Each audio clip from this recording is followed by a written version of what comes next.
نحمده ونصلي على رسوله الكريم اما بعد فاعوذ باللہ من الشیطان الرجیم بسم اللہ الرحمن الرحیم۔ رمضان کا استقبال، رمضان کی تیاری گھر کی صفائی اور کپڑوں کی تیاری نہیں، بلکہ تیاری سے مراد روحانی تیاری بھی ہے کہ ہم واقعی رمضان میں کچھ کر سکیں۔ رمضان کی تیاری کا اہم حصہ کہ ہم چاند دیکھنے کی تیاری کریں۔ نبی صلی اللہ علیہ وسلم نے فرمایا اذا رأیتم الہلال فصوموا واذا رأیتموہ فافطروا فإن غم علیکم فصوموا 30 یوما۔ صحیح مسلم کی روایت ہے کہ جب تم رمضان کا چاند دیکھو تو روزہ رکھو، اور جب شوال کا چاند دیکھو تو افطار کرو، اور اگر مطلع ابر آلود ہو تو 30 روزے پورے کر لو۔ یعنی رمضان کا استقبال بھی چاند دیکھ کر ہوگا اور اختتام بھی چاند دیکھ کر کیا جائے گا، اور اس کا استقبال اپنے گھر والوں سمیت چاند دیکھنے کی جو ہے وہ کوشش کیجیے۔ اور جب دیکھیں چاند تو یہ سوچ ہونی چاہیے کہ نبی صلی اللہ علیہ وسلم کے حکم پر عمل کر رہی ہوں۔ اور بہت سے لوگ سوال کرتے ہیں کہ سعودیہ میں یا کینیڈا میں روزہ ہو گیا ہے، ہمارے ہاں کیوں نہیں ہوا؟ اس کی وجہ یہ ہے کہ ہم نے ابھی چاند نہیں دیکھا۔ چاند دیکھنے کے بغیر ہم روزہ نہیں رکھ سکتے۔ پہلی چیز جو ہے وہ چاند دیکھنا ہے۔ اگر ہمارے جو ہے وہ بادل ہیں تو فرمایا فَأَكْمِلُوا الْعِدَّةَ، یعنی شعبان کے 30 دن مکمل کر لو، یعنی 31 دن نہیں ہو سکتے، 30 دن کی گنتی مکمل کر لی جائے اور پھر روزے رکھ لیے جائے۔ تو چاند دیکھنے کو ہمیں یہ عام بات نہیں سمجھنی چاہیے تو کہ سب لوگ روزہ رکھ رہے ہیں تو ہم بھی روزہ رکھ لیں، بلکہ اس سنت کے مطابق جو ہے وہ روزے شروع کرنے چاہیے۔ اور جو ہے وہ سعودیہ میں جو ہے وہ روزہ ہو جاتا ہے، ہمارے ہاں نہیں ہوتا، تو اس میں ٹائم زون کا بھی فرق ہو جاتا ہے کہ ہمارے ہاں سورج جو ہے وہ 7 بجے جو ہے وہ غروب ہو رہا ہے، تو ہمیں 5:15 بجے چاند جو ہے وہ دیکھ لینا چاہیے، تو وہاں اس وقت جو ہے وہ ہمیں چاند نظر نہیں آئے گا۔ سعودیہ میں 2 گھنٹے بعد مغرب ہوتی ہے تو وہاں چاند نکل جائے گا، تو اس لیے ہمیں ایک اور دن جو ہے وہ لاسٹ مومنٹ تک ایک اور دن جو ہے وہ ہمیں اچھی تیاری کرنے کے لیے مل جاتا ہے۔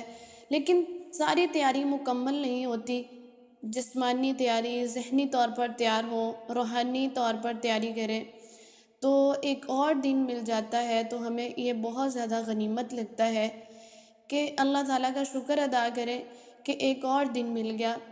تو میں سوچتی ہوں کہ کیا موت پر بھی 1 گھنٹہ یا 1 دن اور ملے گا کہ میں کچھ کر سکوں گی، اور اس کے لیے ہمیں آج ہی کچھ کرنا ہوگا۔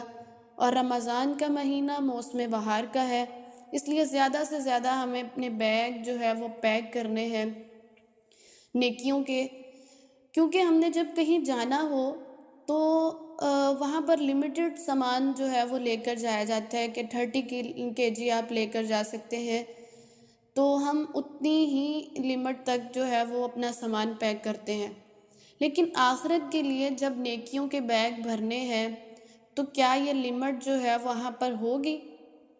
تو اگر ہماری دنیا میں کوئی چیز، ہم دنیا کے سفر پر جا رہے ہیں تو ہم سوٹ کیسز میں کوئی چیز اگر نہیں پیک کر رہے تو ہم کہتے ہیں ہم منزل پر پہنچ کر وہاں سے خرید لیں گے، لیکن اگر آخرت کے لیے ہم کوئی چیز جو ہے وہ نہیں لے کر جائیں گے، اپنے سوٹ کیسز میں نہیں پیک کریں گے، تو کیا وہاں کوئی ہمیں دے دے گا؟ نہیں، یہاں سے لے کر جانا ہوگا ہمیں۔ تو ایک ایسا موسم بہار نیکیوں کا مہینہ آ رہا ہے، اس کے لیے ہمیں چاق و چوبند ہونا پڑے گا، اس کے لیے خوب بیگ بھرنے ہوں گے، اپنے آپ کو تیار کرنا پڑے گا۔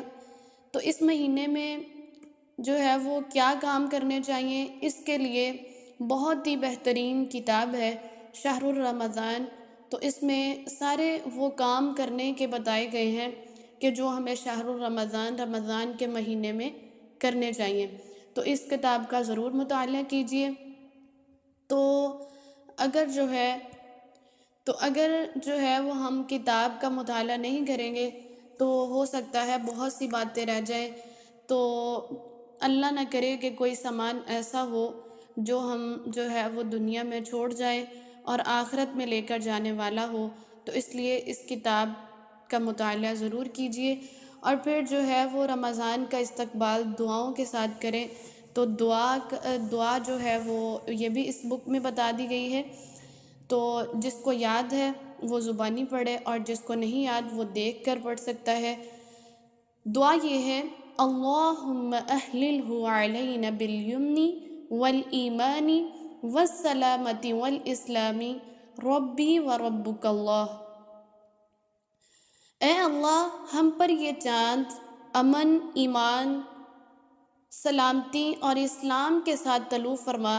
ربی و ربک اللہ، اے چاند تیرا اور میرا رب اللہ ہے۔ یعنی دونوں میں ایک چیز کی مماثلت ہے کہ چاند جو ہے اس کا بھی رب اللہ ہے اور ہمارا بھی رب اللہ ہے، کیونکہ ابراہیم علیہ السلام نے جب جو ہے وہ چاند کو دیکھا تو کہنے لگے یہ میرا رب ہے، شاید جو ہے وہ یہ بہت زیادہ چمک رہا ہے۔ لیکن جب وہ غروب ہو گیا تو انہوں نے فرمایا کہ جو غروب ہو جائے میں اس کو رب نہیں مانتا۔ دوسری دعا ہے: اللہ اکبر، اللہم احلہ علینا بالامن والایمان والسلامت والاسلام والتوفیق لما تحب وترضى ربنا وربک اللہ۔ اللہ کرے ہمارا یہ رمضان گزشتہ تمام رمضانوں سے زیادہ بہترین ہو۔ الہی آمین۔ السلام علیکم ورحمۃ اللہ وبرکاتہ۔